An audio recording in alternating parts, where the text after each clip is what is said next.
Welcome to iAccessVO with Brian Fischler and Ed Plumacher. Making it happen with VoiceOver accessibility.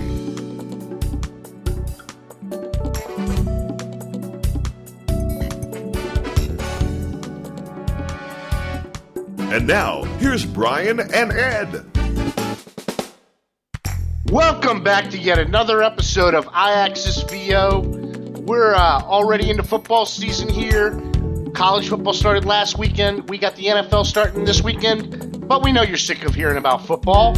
And we're not going to talk to you about it today because, Ed, we got updates. And more updates. So I hear, and you actually sat through the keynote today, and I give you a lot of credit. It's amazing I'm still awake, Ed.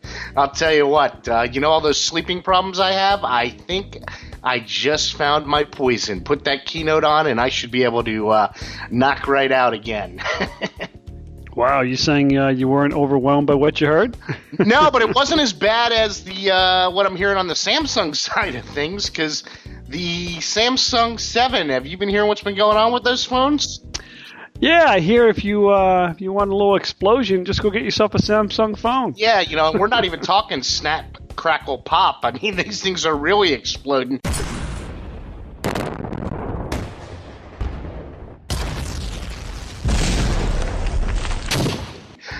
They got a factory recall, I guess, for phones in the United States as well as a couple of countries in Europe. So, I mean, this is not it's a funny problem. It's funny to laugh about, but it's a pretty serious issue.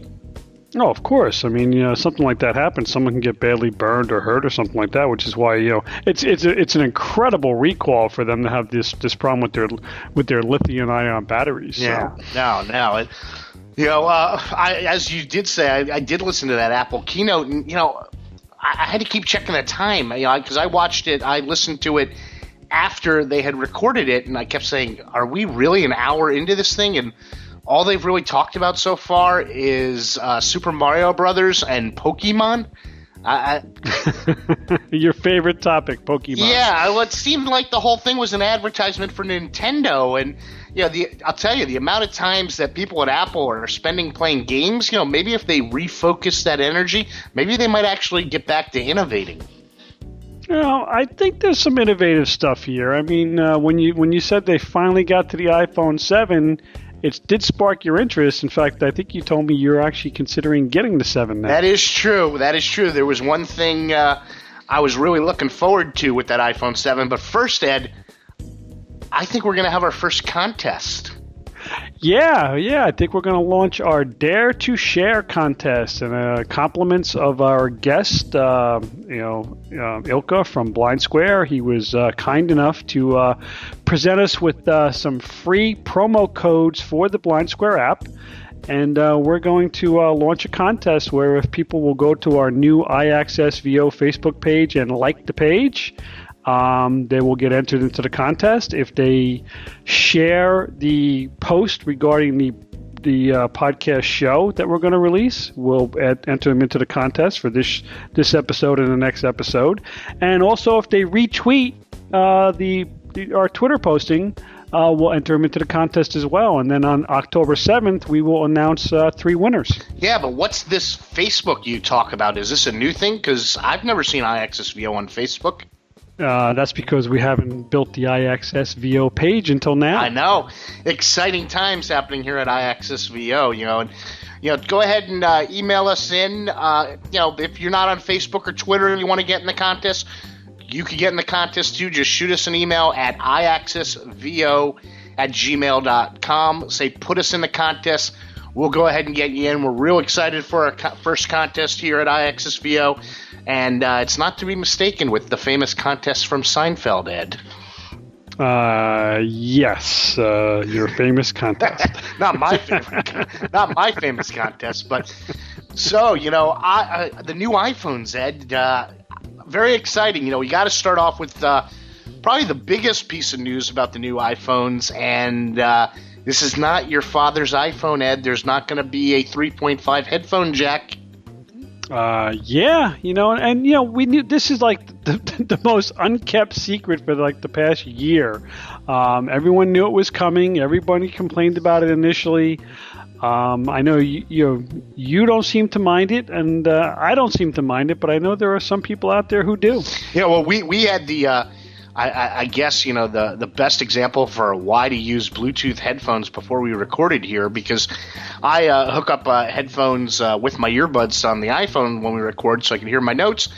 And for the first time ever, my bud got caught in my desk chair wheel, which that was a new thing. And I'm like, this is why I always use Bluetooth.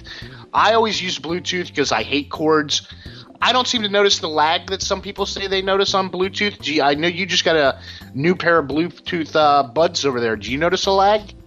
No, I don't, and then, and that is with the new iPhone SE. I noticed no lag at all. But with the 4S, I did notice a lag, and with the 4S, I had a brand new set of earphones, the same ones that I have now. The Bluetooth ones, and I did notice a lag on that. So the only thing I do have to do on occasion is sometimes when I first fire up my my Bluetooth earbuds, I do have to turn VoiceOver off and turn it back on again because it's a little garbled in the beginning if I don't do that. I don't have that issue, and like I said, you or I, everybody seems to be making a huge deal about this, and I just don't foresee the issue. Now, the one thing I have heard is have heard a lot of people saying, well, this is going to cause a lot of serious issue for people with hearing aids.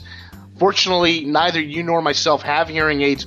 If you do use a hearing aid and this is an issue, please do tweet us in, email us in, let us know about it, because we do want to support you and maybe campaign Apple. Not that they're going to do anything now, but you can email us in at iAccessVO@gmail.com or tweet us in at iAccessVO. And I've heard a lot of people claiming that this is going to be a serious issue, but until somebody with a disability comes out and says this is how it is going to hamper me or exclude me, I don't really foresee it as an issue, Ed. No, sometimes you just have to move with the new way of doing things, and I think that Apple has talked about it, and they're not the first ones. I believe there is a Samsung phone or two out there already that doesn't have the earphone jack. So maybe that's why they're exploding. Yeah, they're getting too hot in there. There's no release for the heat. Yeah, and another new thing coming to the iPhone is a whole new home button, and I at first thought they were doing away with the home button, but from my understanding, it's the home button's still there. It just doesn't push in like it used to. It's a responsive home button where they did mention your accessibility shortcut will still be there, so it was nice to hear that. But, what are you thinking about the new design to the home button?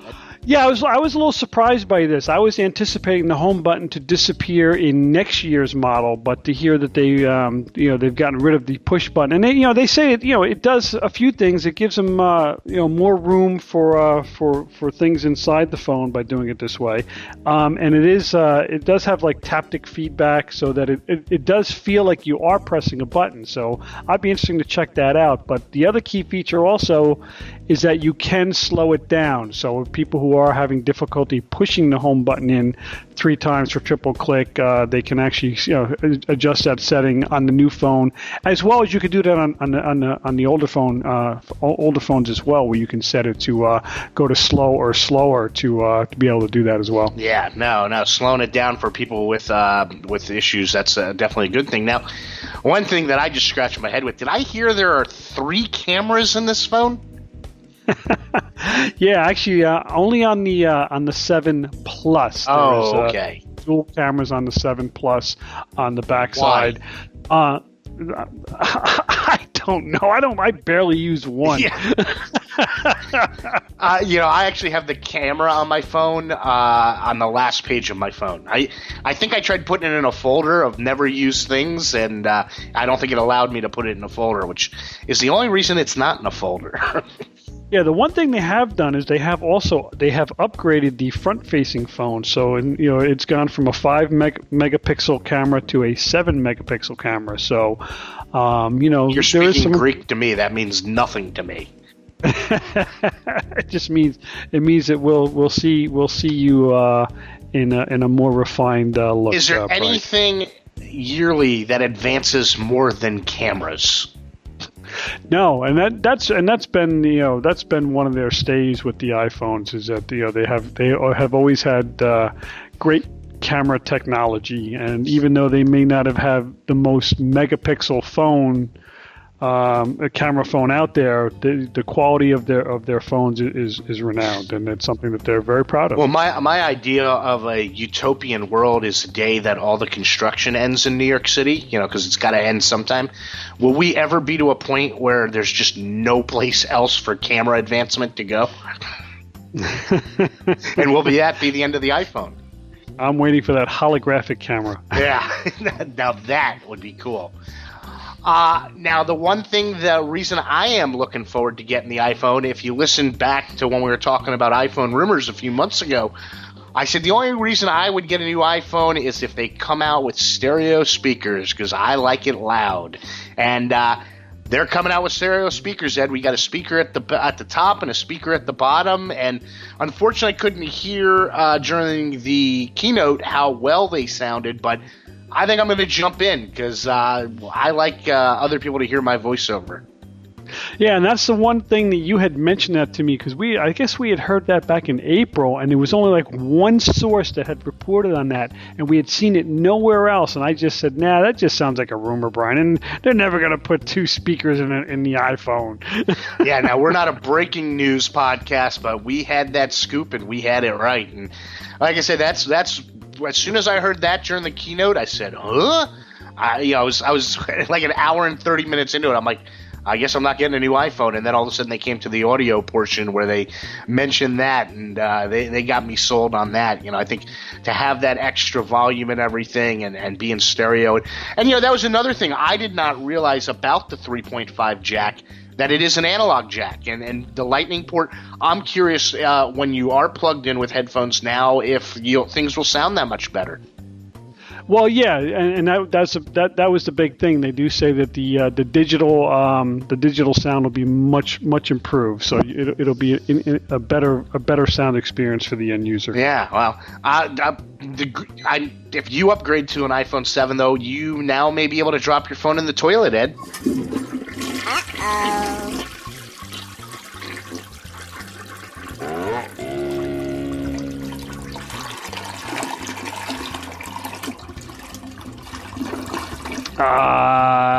No, I don't even think I'd bother to retrieve it if that happened. Wait, you guys don't clean your toilet over there? Oh, no. Oh, come on. iPhone is not, no, we're not telling you to go drop actually, if you get an iPhone 7 in the toilet, because that would be waterproof. And they're saying it's water resistant and dust resistant. My question is it dust bunny resistant? My question is it drool resistant if I'm around Nash? Yes, he likes to drool from day to day. But no, water resistant, that's a great thing. Anything, if you take it out in the rain, that's one thing. When I'm out in the rain, I'm always very protective of my iPhone, especially if I've got it in a top pocket and it's raining out. I always move it into the pants pockets, just that much safer and everything. So water resistant sounds like a great thing to me. Yeah, no, it's always a good thing. 'Cause we've all been caught in the rainstorms from time to time, and that happened to me a few weeks ago. I was halfway between my office and the subway stop. I had no umbrella, and the skies opened up, and the first thing I did was take my iPhone out of my shirt pocket and stick it in my pant pocket, and facing my inside, so that I'm like, oh, please don't get wet.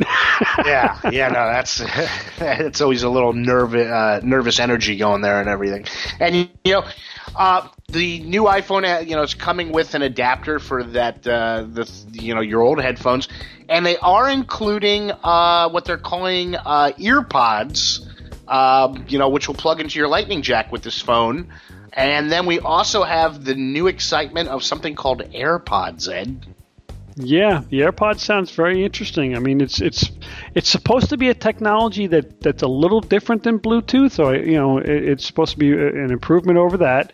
The fact that these things, they have a 5-hour battery life. That was very disappointing to me when you $159 price tag for a VoiceOver user, 5-hour battery life. You're not using it nonstop, most likely. That seemed a little short to me. Yeah. Well, the one thing that they did say that you can get up to 5 charges by just placing it in the case. Yeah. So if you put it in the case, it does recharge wirelessly, and then what you do is you charge the case up. So, And something extra to carry around, like I'm going to carry my earbud case with me, so. and your adapter. And my adapter and all the other if I do get the iPhone 7, I already know where that adapter is going. In my Bose great expensive headphones case, so it's always right there. But, the one thing for me, one advantage of being, since I went blind, I never lose anything. So I'm not worried about losing the charge case, but I imagine sighted people who don't really pay attention to where they put things, they're going to be losing those cases pretty quickly. Yeah, and the one other thing we had spoke earlier that caught my ear, and we didn't see a lot of information about it, was supposedly that we now have a video magnifier on the new phone, so you can use it as a portable CCTV. Yeah, no, that was just mentioned briefly, and unfortunately for people like you and me, well, actually, would that be useful to you? For me, unfortunately, it will not. Yes, for me it would work. I use an app called Supervision, which is a free app on the iPhone now, and that does supplement somewhat because you can increase the magnification 10, 20, 30, 40 times.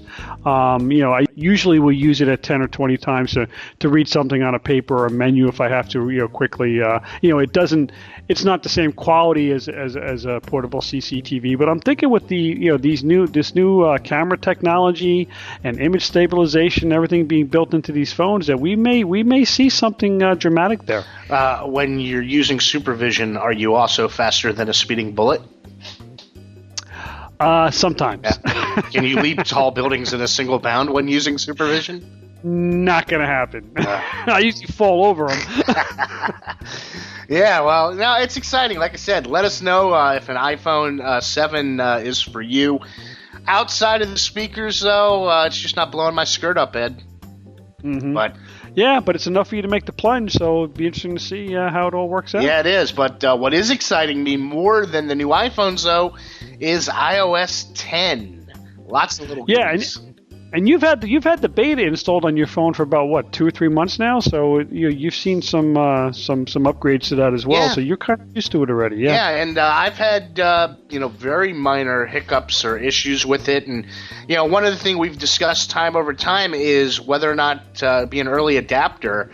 And what are your thoughts? I know you're a little more hesitant than me. You like to kind of read what the talking heads are saying. I'll be probably updating that first day depending on my schedule.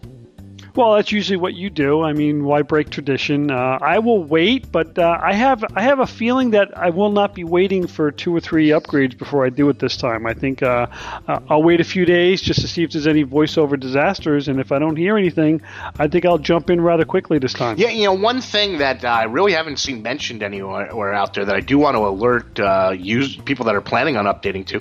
When you first load up, your phone and you're flicking around your home screen and you hear home screen 2, and you're like, wait a minute, this used to be my original home screen. What's going on here? Well, the widgets section of the notification center is now technically your home screen 1. So all your apps are going to move over 1 page to the right.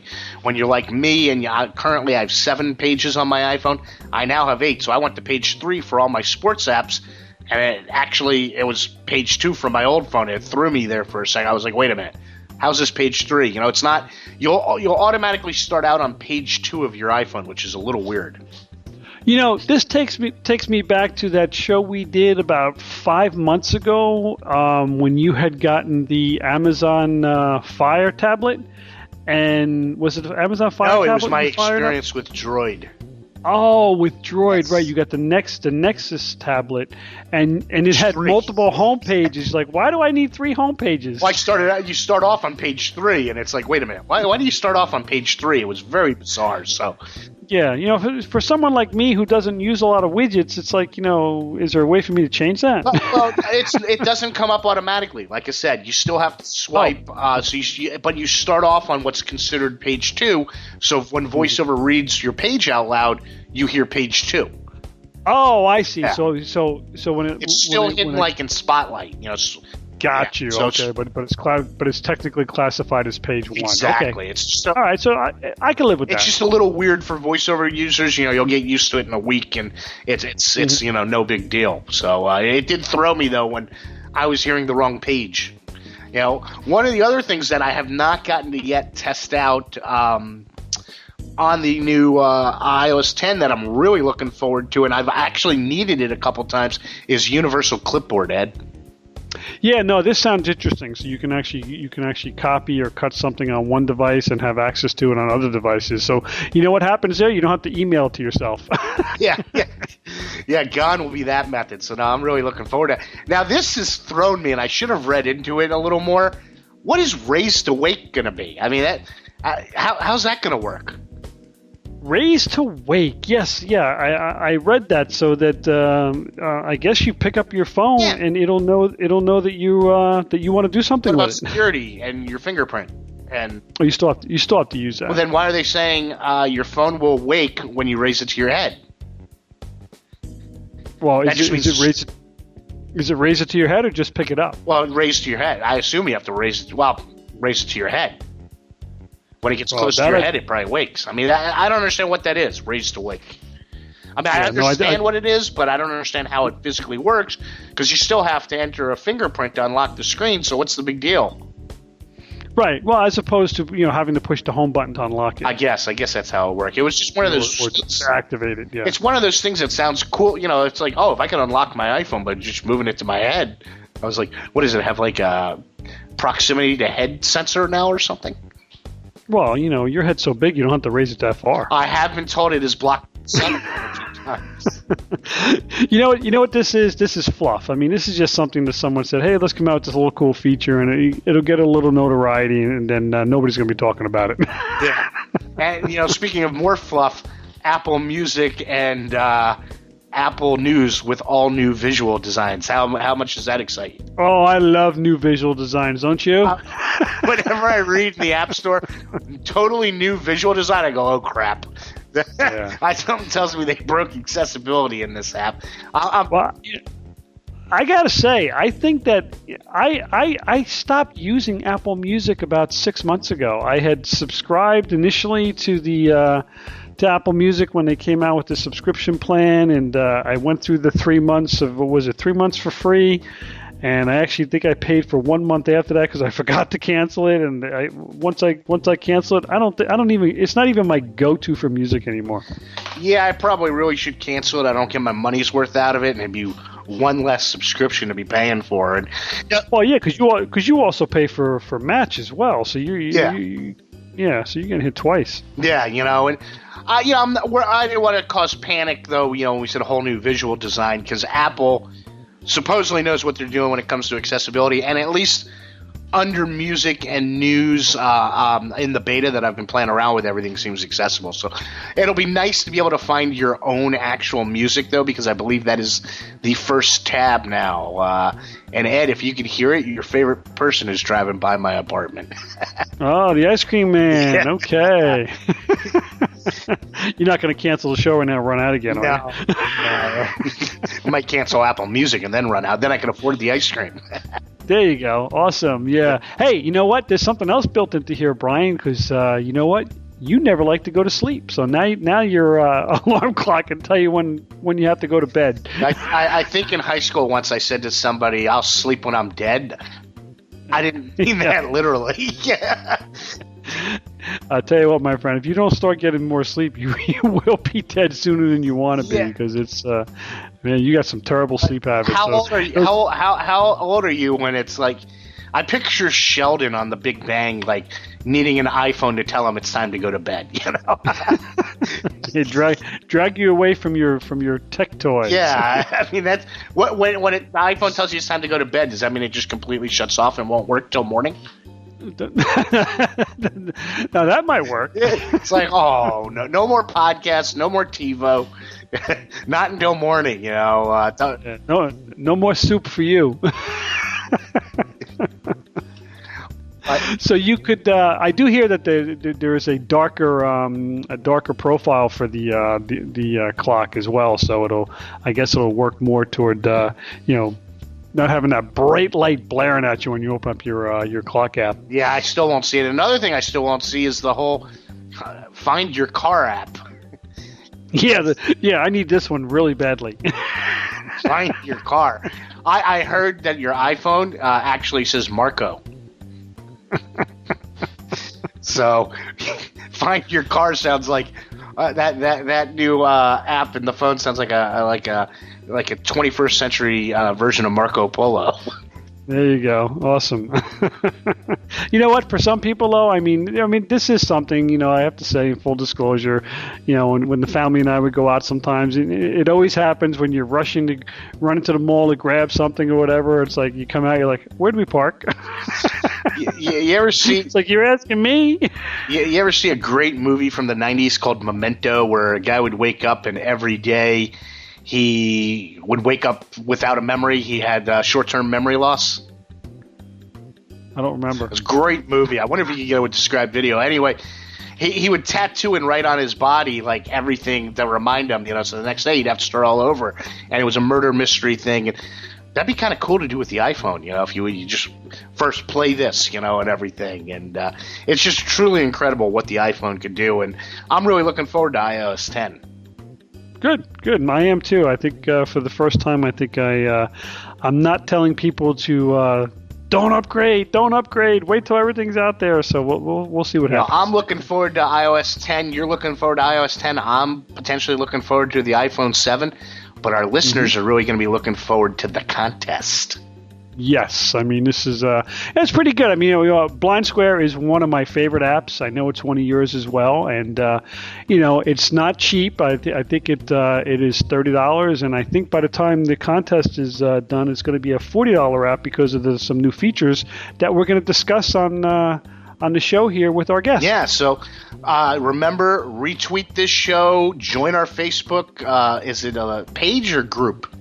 It's a page. Join our Facebook page and we'll enter you to the contest. And share the post for this episode and the next episode, and then we'll release we'll announce the winner on our October 7th show release. And October, which is our 1 year anniversary. Yep, happy anniversary, almost Ed.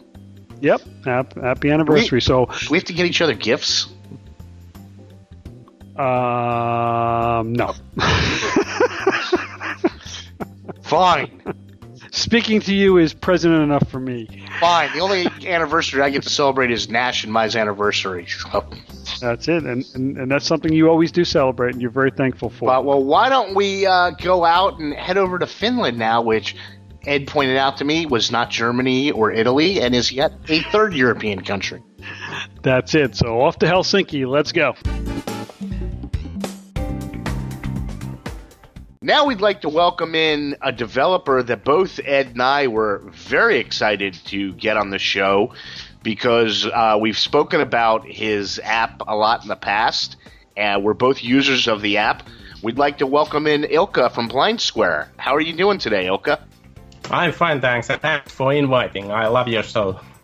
Oh, thank you, Ilkka. It's great to have you in here from Helsinki, Finland. Awesome. Yeah, another country to cross off. So, and as Ed has explained to me before, Germany and Italy are two separate countries. But Ilkka, for the few users out there that are not familiar with BlindSquare, why don't you tell them a little about what it all is? Yeah, so I'm application developer from Finland and building applications for more than 30 years. And 4 years ago, I got an idea that maybe I should build an augmented reality application that has never been seen before. And I showed that the application that would produce speech on the fly and using open data, that would be cool, but who would need that? I thought maybe blind people would be nice audience for it, and I didn't know any blind people, but I kind of knew that it might be useful, so I started coding. Yes, my background is in usability, cognitive science, and application development, and I know that I should first find end users, but I did it another way around. So I started coding, and then started to learn about blind people by reading blogs, etc., following Twitter, kind of trying to find what kind of problems they meet in daily lives. And yes, it took a couple of months to build first version, roughly 4 years ago, and from there I have been building it against needs I see when I'm discussing with my end users. Well, that's news to me. I didn't know they had books about people like us. Yeah. Well, you also ran a pretty extensive beta version program once you got your first initial version come out as well, didn't you, Ilkka? Yeah. So I always need to thank my community. So I said I didn't know about a lot about this world, but when I released first version, it took only 3 weeks, and I got customers from 30 countries. Then I started to learn what is actually needed, and have been releasing more than 50 new versions after that. So basically you asked the question what it is. So it's accessible navigation application for blind that produces speech out of open data. And open data, I mean that I'm not buying license for maps. I'm using OpenStreetMap. I'm not buying information about places, but I'm using Foursquare. I use different kind of weather services, public transportation services. I integrate to Uber, so it's kind of mass up of lot of different APIs, and then providing speech out of all of that. It's funny because if I recall correctly, BlindSquare kind of started off using Foursquare, which, gosh, I can't even remember the last time I used Foursquare, because didn't it make use of all the locations people were checking into originally? Yes, and that's one key point. I bet I was actually first one to start using Foursquare. Now it's pretty common in this kind of applications. But what I found interesting in Foursquare is if I would use, for example, Google Maps or Google Places, yes, there are a lot of places with very nice and correct information, but I need to know which is the most important ones. And with Foursquare, I get also gaming data. So I get thousands of places around you, but based on the local people checking into places, I know which one is the most important one. And that's why when you're walking in the street and you hear places, they happen to be very important ones. So your popularity index comes from Foursquare itself? Yes. You know, it's funny, speaking of popularity, I remember back in the day when Foursquare, people were checking in, you know, a million times, and you'd have like president of a location and everything. And I remember when they stopped doing that, and the guy that had checked into my local bar like 4,000 times was all pissed off and everything because they had spent all those years doing that and everything. And you know, I can't remember the last time I logged into Foursquare, but I log into BlindSquare on a daily basis because whenever I'm out and about, I mean, probably my favorite feature is that shake to find location, which I don't believe was part of the original app, was it? No. Shaking is one of the features that came by the feedback I got. So actually, it was a guy in Mexico who said that give us features that we can use phone in a pocket, because if guy in Mexico takes a phone out, it gets stolen. So that was kind of start when I started to implement the shaking feature, and so there is a setting that you can define what you want to get when you shake the phone. But I kind of ran out of options there because there started to be too much information when you shake, and then I implemented audio menu, which I think is still a unique feature. So I'm utilizing headphones remote controller, and I'm saying to iOS, hey, this is music player application, and that's why I need to get information about remote controller. And when you press play, I give a list of options, and when you press play again, you select it. You can press next to get sentences forward, etc. So that's another way of using BlindSquare safely when you are on a street and want to keep phone in a bucket. I just learned something new because I'm not using that feature, and I think that would be awesome. Oh, Ed, it's fantastic. Ed knows that I have converted to shirts all with top left pockets, so I can put my iPhone in it. And the great thing, Ed, when I'm walking around New York, is I can have the phone in my top pocket, and even with my Bluetooth headset, which I have in one ear, you hit the volume up and down, and you can cycle through your options, and then you hit play. If you hit that twice on location, it's basically shake to shuffle and everything. That is a tremendous, that's been in there for about a year or so now, right? Yeah. The headset options, yeah. So yeah. And by the way, Apple Watch is something I don't natively support, but you can control music app from the watch. So that's how you can control also BlindSquare through Apple Watch. Okay. So yeah, Apple Watch listeners out there, if you don't have BlindSquare, what are you waiting for? Now, you have done a great job. How long has BlindSquare been in the Apple Store? What's it been, about 4 years? Yes, 4 years and 3 months or something like that. That was pretty close. So, and over that time, for those of us who were kind of early adopters for it, the features have just grown and grown and grown. And you're getting ready to come out with a 4.0 release. What can people be expecting from the 4.0 release? Yes, so 4.0, it has, let me see, I will take my notes. So first of all, you will get Alex as a voice. That is something many people have asked.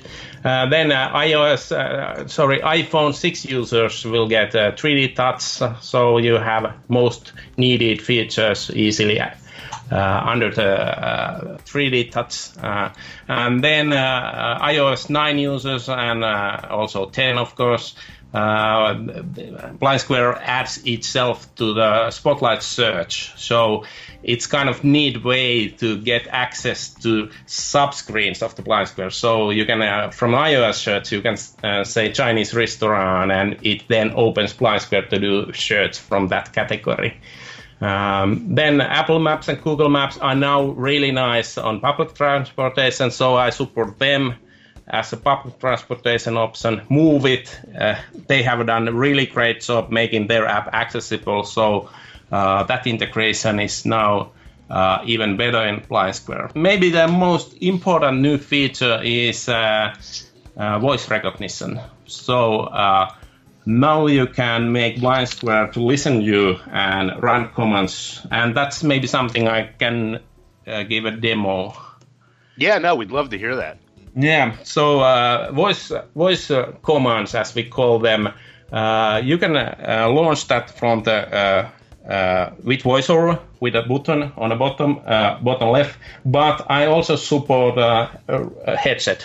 So if you configure BlindSquare so that it uses audio menu, from audio menu you can select voice command, but you can also say that play on your remote is actually voice command, and then it's a really fast way to just press play and it starts listening. You say command and there you go.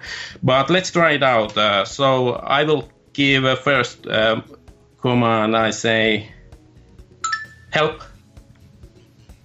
Commands: add, address, around, battery, braille, bus, check-in, compass, credit, dislike, filter, GPS, help, like, look around, navigate, pedometer, QR, radius, search, share, simulate, sleep, speed, stop, time, tip, track, train, wake, weather, and where.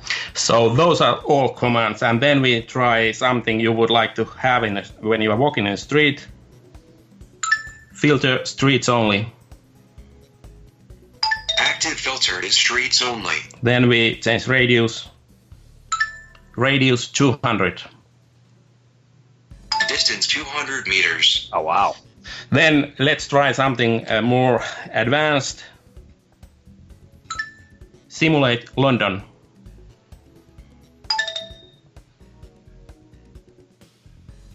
Wait a moment. Searching for London.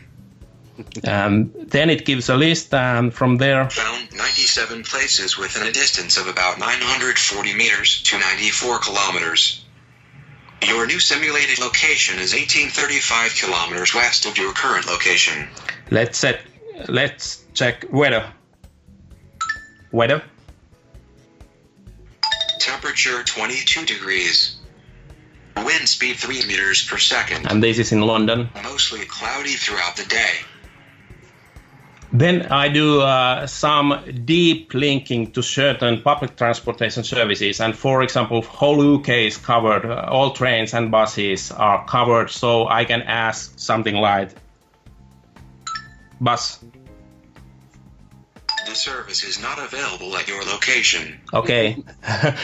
Not there, but actually, yeah. Maybe we click that out. I don't know what place I simulated, not... Sure. Yeah. Okay, but there you have some idea about voice commands, I will say. That's pretty cool. Now, with voice commands, could you say, like, just press the button and say, my location? Has been turned off. Yes. And you can also ask your current speed, compass, address, etc. So when you're shaking, you get a lot of features, but now they are all separated. So if you need pedometer, you can say just pedometer, and it reads your steps, and pedometer start, pedometer pause, pedometer stop, etc. So it will give most important features that you otherwise need to go to the sub-screens, etc. So it's really fast way to activate them on the fly. I think what I like best, what I've seen you do with your application, is you've really taken the time to build a good help menu for how, description on how to use the application. So many applications are sold today, and it's, some of them are intuitive and some of them aren't, and you just have to sit there and try and figure it out for yourself, whereas you've really put a lot of effort into making sure that everything is detailed. The help button really gives you that access to all the different features of your application. Yeah, and I'm using VoiceOver heavily. So actually, if you think application for sighted, it would be really hard to include help system to the application itself because screen gets cluttered. But with VoiceOver, you can add hints to any text part, and I have a help system that I can combine instructions to each button. So you don't see it on the screen, but with VoiceOver, it reads button, sleep mode, and if you wait, it then starts to give description how to use that feature. So that's something you couldn't do for the apps for sighted. One funny thing I'm sure you've probably heard is I believe I read an article a while back where somebody was using BlindSquare while they were on an airplane. yeah, and that's actually, and it worked. Yeah, and that actually is how crazy I am. So yes, I love to build applications, and many of my end users who are using BlindSquare, they might ask, why are you building such features? I don't need it in an airplane. But once I was coming home from a holiday from Spain, and I had 3 hours time, I thought that, hey, that flight information screen is not accessible.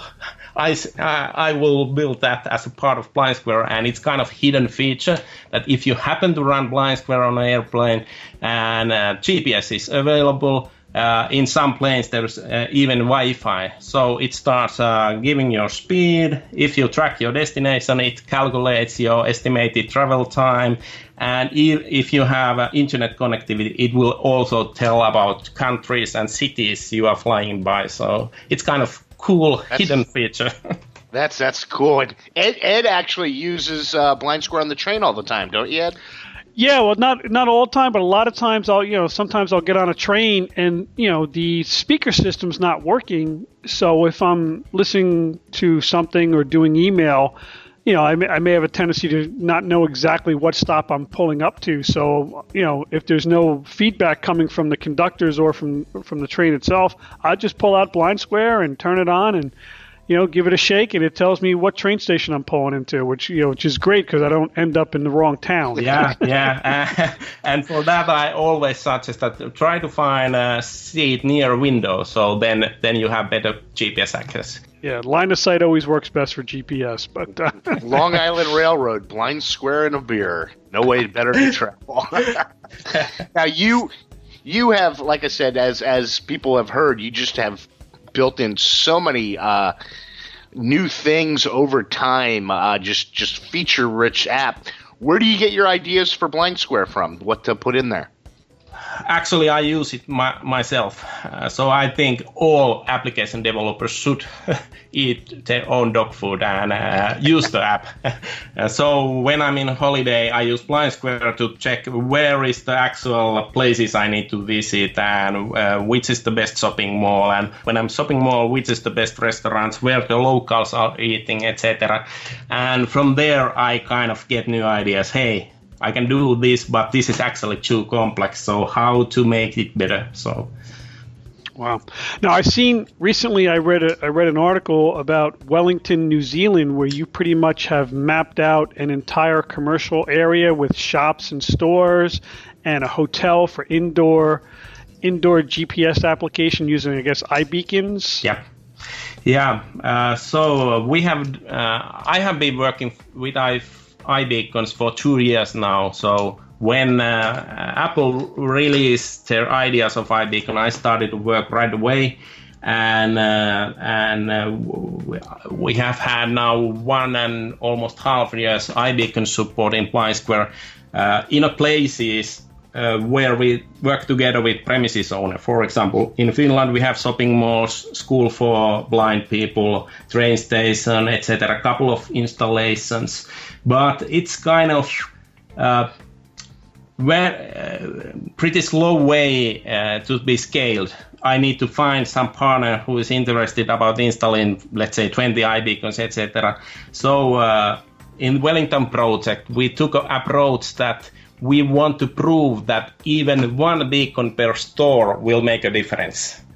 So we are then partnering with local businesses and adding iBeacons to each door and giving basic information about what's the place, what are the opening hours, where is the info, etc.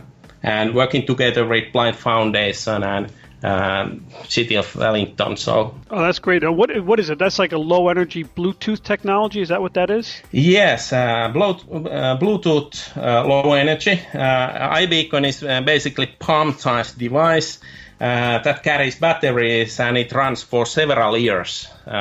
So we stick them to the wall, for example, and it sends its unique ID 3 times per second. And from there, BlindSquare knows where you are.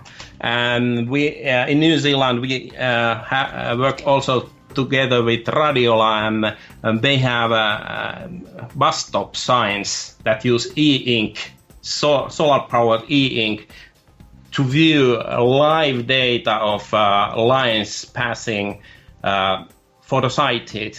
But it's much easier to make them accessible by adding iBeacon on them too. So from the iBeacon, BlindSquare knows what stop it is and what data should be spoken when you walk there. So you walk with BlindSquare to the stop and you will hear stop name and next departures.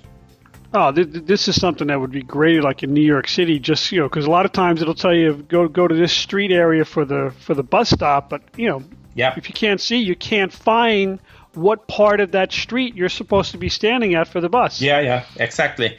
And here in Finland, we have iBeacons also on buses, and I have got a lot of nice feedback from BlindSquare users. And hey, it's telling me that bus 500 is coming, and it's nice. We have also iBeacons on train station on each track. And I mentioned that I deeply integrate to some public transportation information, and here it means that when you walk into train station and to certain track, you will then next hear automatically what train is passing next and from which side.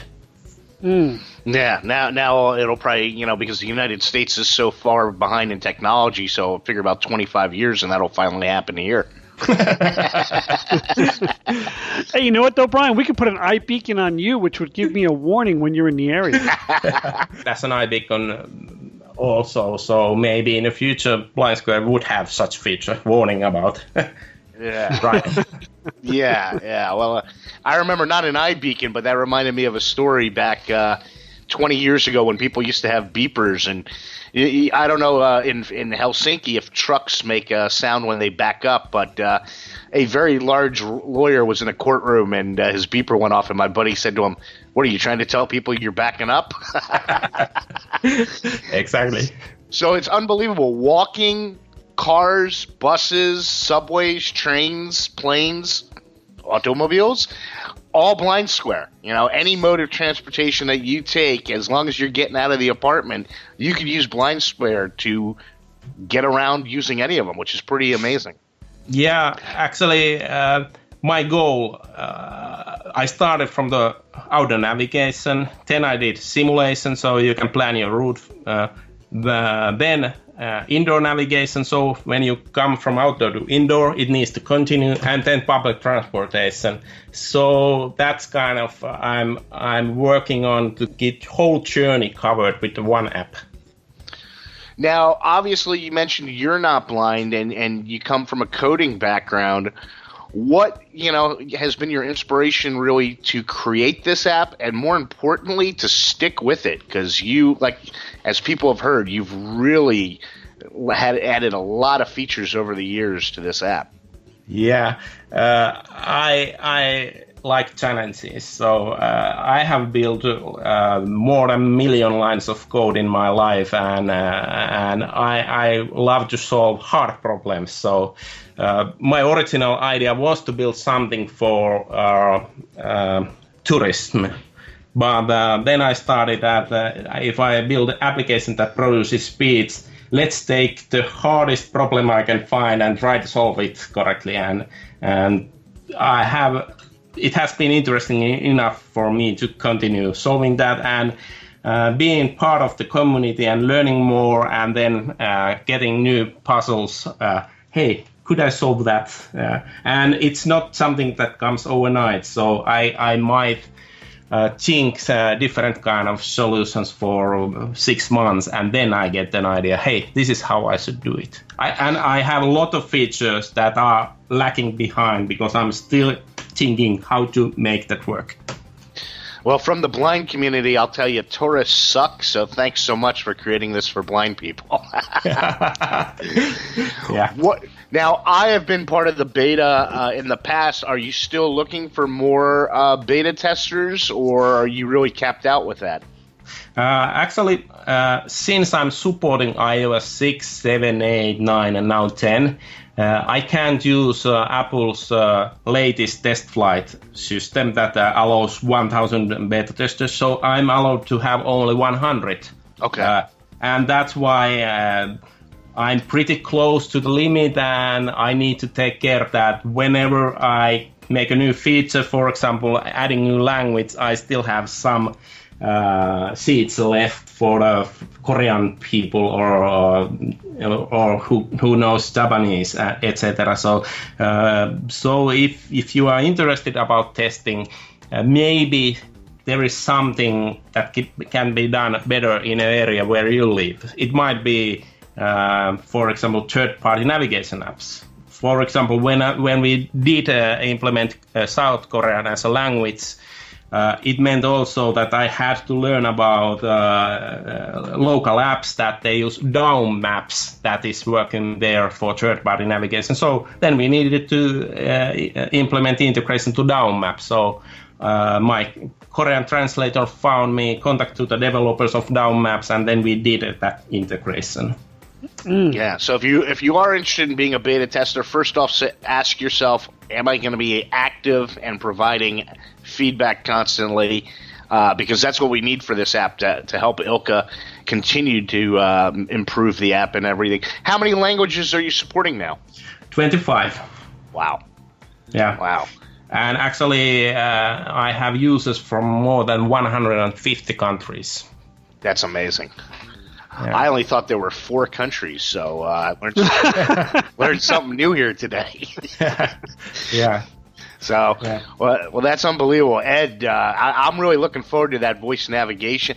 What do we have? Do you have an expectation? Are you waiting for iOS 10, or Is it just going to be coming in the fall sometime? Is there a release date set for voice guidance? Actually, we are really close. So all features are in. They, I think, work perfectly, and I'm still waiting some translations. So when I'm doing 25 languages and now speech recognition to them all, but not Estonian, that is lacking from my service. So it's quite much gathering translations and testing, etc. But I believe it will be later this week or next week that I can release. And since I'm using cloud-based service for speech recognition, it means that I need to pay for that service. So I will also have in-app purchase model for that. So I give some free credits to use that feature, and then in-app purchase of $10 for getting 400 recognitions. No, that's very affordable. It's great that you let people test it out, and then if it's something you need and you like, you could choose to pay for it. It sounds very affordable. $10 for 400 uses and everything. Yeah, I'm looking forward to it.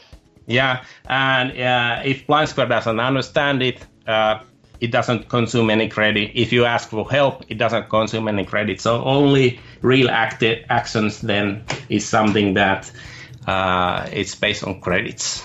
Right. Now, I heard you mention earlier too. You have an Uber interface with your application too, don't you? Yes, I do. Now, is that used globally pretty much now? Because Uber has just taken the world by storm. Yeah. So how it works, BlindSquare notices if Uber app is installed, so then it shows Uber button whenever you have any search result. And that button gets active by calling Uber API, and if service is available on location where you are, or even in simulation, you can simulate another country, and then go check, is Uber available here? So you can check also what would be price from this simulated place to this restaurant. And if you try to order that, then I said, hey, you can't order taxi when in simulation. But it is very powerful feature that you can simulate your locations in some future place, check if bus information is available, trains, etc. Awesome. That's good stuff. Yeah, you know what my favorite thing, Ed, about BlindSquare is? Unlike Siri, BlindSquare has never put me in Japan. Which Apple Maps, for some reason, likes to do every now and then, Ilkka. Well, why don't you tell our listeners how they can reach out to you if they have any questions about the app? It's right now in the App Store. I believe it's currently $30. Things might be changing there. You want to tell the listeners a little bit about that, but that's with the voice feature and everything that's coming up. Yeah, like I mentioned that I will have in-app purchase model for getting 400 credits for voice, and BlindSquare price will be $40, including 400 voice recognition for the new users. So all users gets to use without paying any extra. They probably paid $20 USD or 30 or 15, whatever they paid. They will get all new features and 40 credits for the recognition, so they can test. So it's up to you. If you like the service, then you can buy $10 US dollar credit to get 400 more. That's great. Good. And the one good thing I'll say is I know BlindSquare has gone up since you brought it out, but you have earned that right, my friend. You have done a lot of great work. You're in touch with the blind community.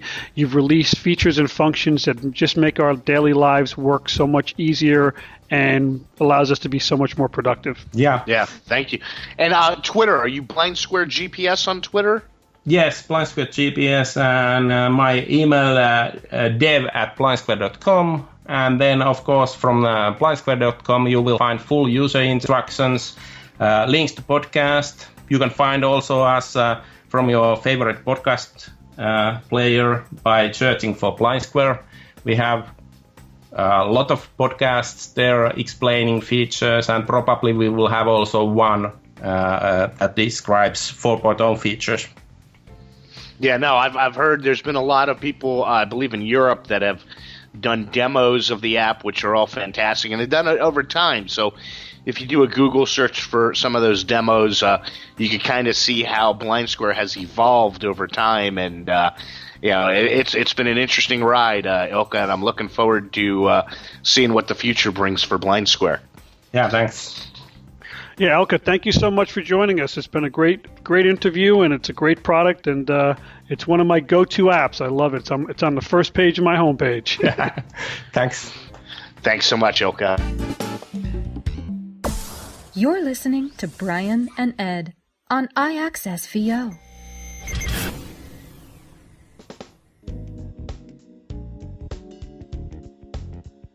Ilkka, that was absolutely incredible. You are one of my favorite developers, if not my favorite developer, and I just absolutely love me some BlindSquare, Ed.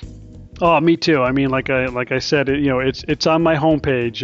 It's one of those apps that is a must-to go-to, and I really like the fact that I have been using since the interview, and we do tape the interview a little bit before we do the show. Sometimes I have been using the headphone buttons to access it, and it's so much easier. Oh, it's great, isn't it? Yeah, I don't have to worry about having my phone out, because you know what? Even in New York, you pull your phone out sometimes, it might get stolen. This ain't 1975 in New York. That's right. No, it's not. But it's Mexico. You can lose your phone. You can lose your phone in New York. You can lose your phone in Tokyo. It doesn't matter. Yeah, that's true. Yeah, we're fortunate because we thought this was going to be about a 4-hour podcast, but Apple surprised us and failed to mention anything about Mac OS Sierra or the Apple TV, Ed. Do they still exist? Yeah, they still exist. I guess they're going to be doing you know what? You have another keynote to look forward to, Brian.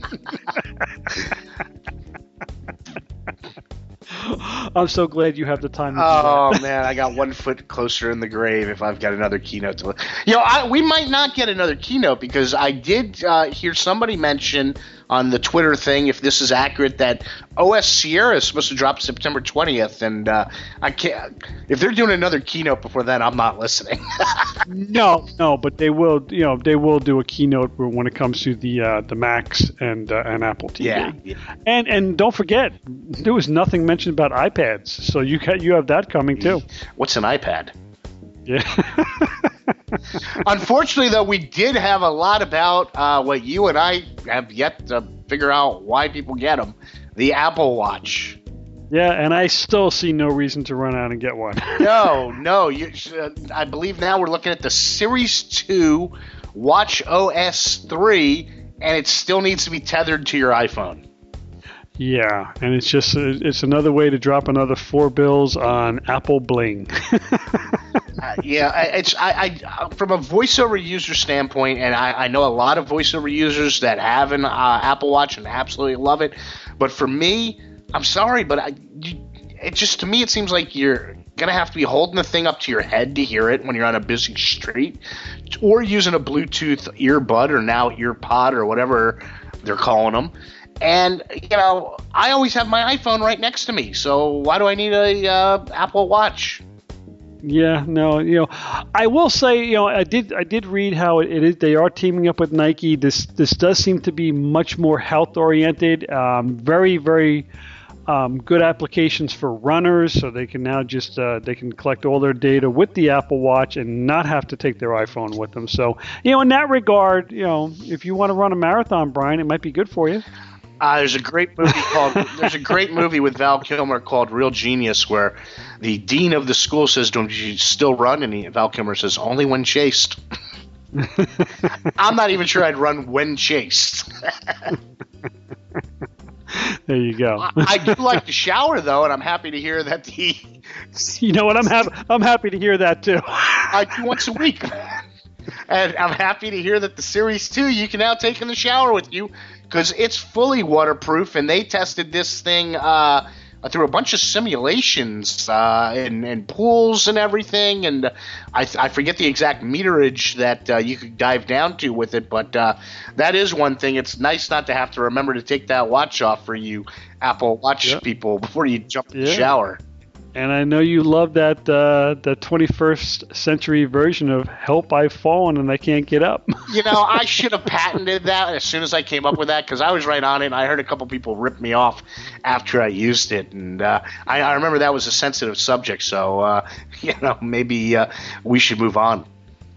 Yeah, no, but I do think that SOS feature is good. So that's a good thing if you do have it. So, but can you find Pokemon with your that's watch? Another thing that's coming to the watch that blind people can't use is Pokemon. Yeah, it's like really you're loading this with even more features that make me not want to buy an Apple Watch. There you go. Yeah, you know what it is? I do know a lot of blind vision impaired and totally blind people who have the watch. They love the watch. Right now, it's not for me. That's not to say that things may not change, but I think I need to see a better hardware upgrade than the one that they just released. Well, yeah, I agree. And maybe next year they'll have that, but I don't really see them doing a new watch again next year. And one thing that might be useful to you, because I know you get confused though, is the built-in GPS that is now on the Apple Watch. Yeah, well, why would I get confused? You told me you once got lost in your own one-bedroom apartment. Wasn't that you? No, that wasn't maybe me. I but, get confused. No, but yeah, it does have GPS. That's good. I think if they actually put a video camera in there where you could actually make voiceover voice calls, FaceTime calls, or Skype calls, and that might work out. That's the other thing I did hear is that there is a big Skype interface with the new iOS 10 and iPhone 7. Oh, so we could record the podcast over our Apple Watches? Not on the watches, but on the iPhones. What's the big Skype update? Supposedly you'll be able to tell Siri to call Brian using Skype. It's funny because outside of you, I don't know anybody on Skype. Well, some of our past guests, obviously, but they don't really want me calling them, probably just to say hello. Some of them don't even want you to email them. This is true. Hey, never read into the tone in an email. But anyway, we got to recap here because we're getting running long here. We got some release dates for you coming at you. Hopefully this show will be dropping on our typical Friday date. We're hoping our editor does a bang-up job and doesn't sleep for the next 48 hours so we can get this out. But Friday, 12:01, that's Friday morning in the AM, my main hour, I could be ordering my new iPhone 7 then, Ed. And you know what? You'll be up. That's what I just said. Yeah, but you're always up. I'm always up. And then next Tuesday, the 13th, everybody's got iOS 10 dropping to you. If you're not a more advanced iPhone user, I would definitely say wait a few days just to make sure there are no voiceover bugs, but so far the betas have been very smooth. And if you're loving the way your iPhone works, as Ed and I say, don't update. Yeah, so it looks like people who order their iPhones, if you get your order in, Brian, you can get it by September 16th. But the only thing I'm hearing is you cannot get your new pair of AirBuds if you order them because they're not going to be ready till October. Yeah, I don't even think you can order them till October, which was very surprising to me. It almost sounds like they're not ready. I mean, why would you hold them for another month or 3 weeks? It's just weird. I don't know. I've never figured out how Apple handles distribution. Is it a hype thing or I mean, look how long it took me to get my SE. I think I went 6 or 7 weeks just trying to get the stores just so I could find a space gray 64 gigabyte version. It was nuts. And that's one thing we should mention that we have not mentioned. No more 16 gigabyte phones, Ed. Yeah, now that is, that I will give Apple kudos for because they finally got rid of the 16 gigabyte useless storage capacity because you know what? You're coming out with all these 4K video, these high resolution 12 megapixel dual cameras. I mean, if you don't have the space for it, people's phones would be locking up within a matter of hours. Well, let me get your thoughts because I have a 64 gig phone and I've got about 30 gigs available or 20 something. There's no more 64. It looked like I think it was 32, then 128, then 156. Yes, that's exactly right. So on the new iPhone 7s, it's 32, 128, and 256. And like you, I have the 64 gig version of the iPhone SE. But you know what, Brian? We don't do a lot of video, and we don't do a lot of photos, and that's what eats up a lot of the storage. Yeah, so I have to decide. If it's worth saving the $100 for the 32. Either that, or I could download every single podcast of the 100. Yeah, I think I would invest the extra $100 to get the 128. I don't think I need 256, but I would go for the 32 is just not enough. I had that with my iPhone 4S, and I was constantly fighting for space. It's funny. I think 256 gigs is a bigger hard drive than I have on my Mac Air. I think that's a 200 gig hard drive. That's what I have on my PC. I mean, it's I don't have a ton, so you don't. You know what? Today you don't need it. There's so much cloud-based storage. It's great. So, but you know what? We should start wrapping things up. But before we do, I would like to mention the contest again. I would like to thank Ilkka from BlindSquare for the 3. Free BlindSquare apps that we're going to be giving away to our listeners. So again, if you go to iAccessVO on Facebook and like our new Facebook page, if you share our posting of the episode from that page, and if you retweet the posting on Twitter of us releasing the episodes, this one and the next one, we will enter you in, and we will pick 3 winners and announce them on October 7th. Yeah, and we forgot to mention only up to 5 times, so you can retweet us 5 times, and that will get you entered into the contest 5 times. So right, and you can only win once. So yes. But if you want to improve your chances of winning, please share it with your friends and family on Facebook, and like the page, and maybe send out a retweet on Twitter if you're on Twitter as well, and we'll take it from there. So it's going to be fun doing it, and I love giving that app away because it is, like you said, one of my favorite apps. Yeah, and we do promise that our contest will not be as rigged as the 2016 presidential election. I don't even know how to respond to that.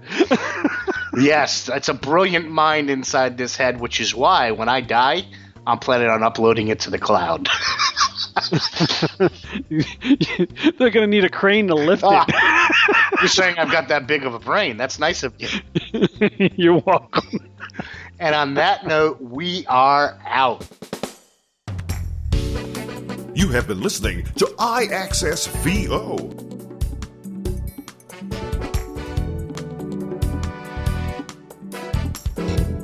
If you'd like to contact us with ideas and suggestions for future podcasts, please email us at iAccessVO@gmail.com or visit our website at www.accessquest.org.